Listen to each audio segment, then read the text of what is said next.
preço da liberdade? Essa é a pergunta central do novo filme da Netflix, Silverton Cerco Fechado, que mistura ficção, muita ação, em uma história que realmente aconteceu e mudou os rumos sociais e culturais da África do Sul. Então fica comigo até o final, porque hoje no Onde Está o Controle temos o movimento de libertação de Nelson Mandela. Saudações, eu sou a Paula Cristina.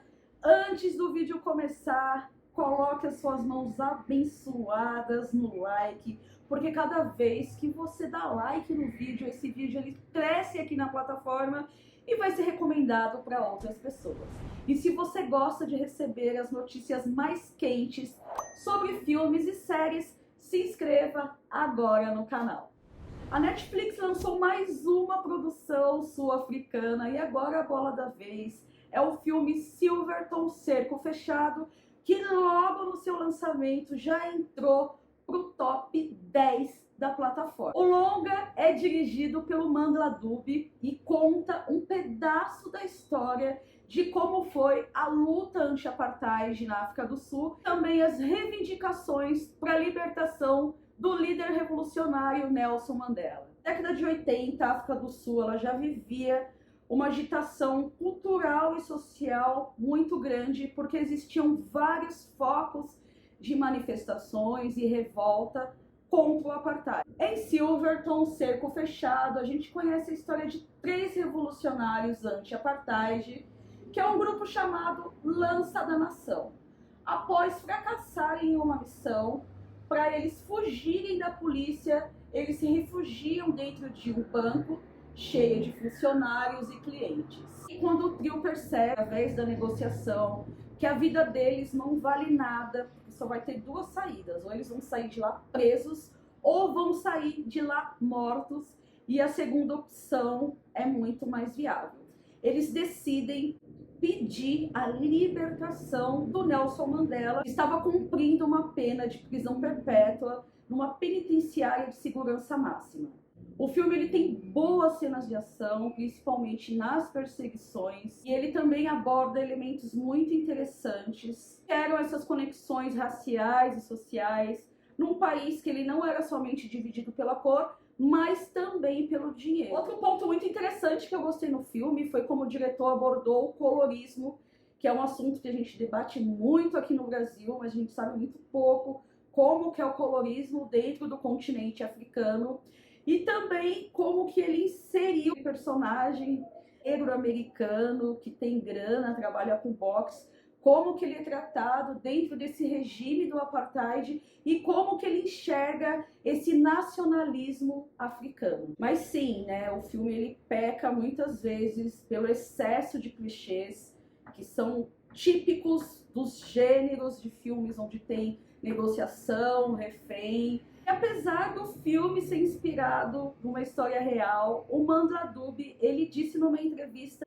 ele usou muito pouco do que realmente aconteceu naquele dia. Então, 60% do filme é ficção e é justamente para que o filme ele seja mais comercial e mais atrativo. O filme ele foi se desviando muito da história real. Eu acho que algumas escolhas do diretor são bem acertadas, como por exemplo na história real eram 3 homens, não existia o personagem da Terra. Eu acho que a personagem dela acrescentou muito pro filme. Ele também mudou como que foram as formas de negociações dentro do banco. E quando terminou o filme, você vê a foto dos 3, pouquíssimas informações sobre os guerrilheiros que tiveram seus nomes trocados também no filme. Ele dá pouquíssimas informações como que era aquela organização, o MK, que depois quando eu fui pesquisar eu descobri que depois de 1 mês a base deles foi descoberta pela polícia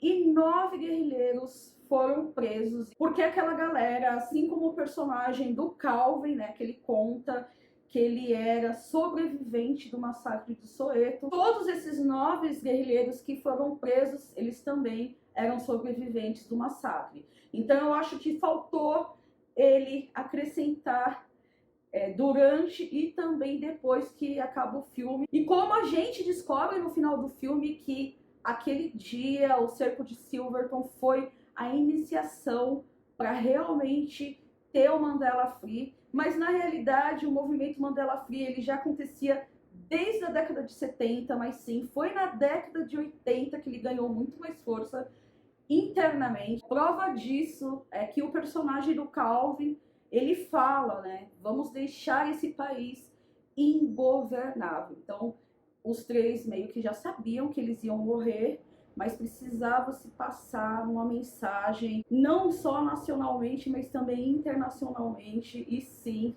o movimento Mandela Free, na década de 80, ele fica muito mais forte, onde em 88 teve um grande show de rock com diversos artistas exigindo a libertação do Nelson Mandela.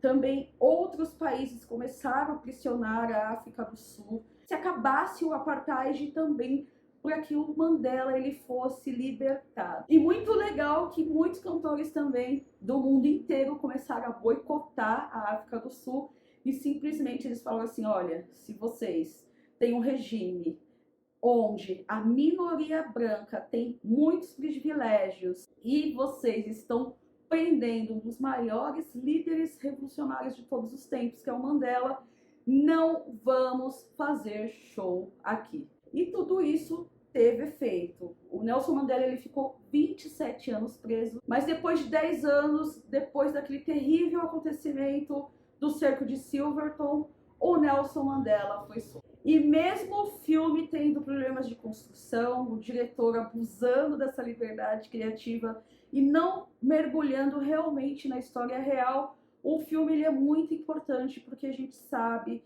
que muitos nomes que participam de uma revolução nem sempre são lembrados. Tanto que essa história ela caiu no esquecimento, muita gente não sabia.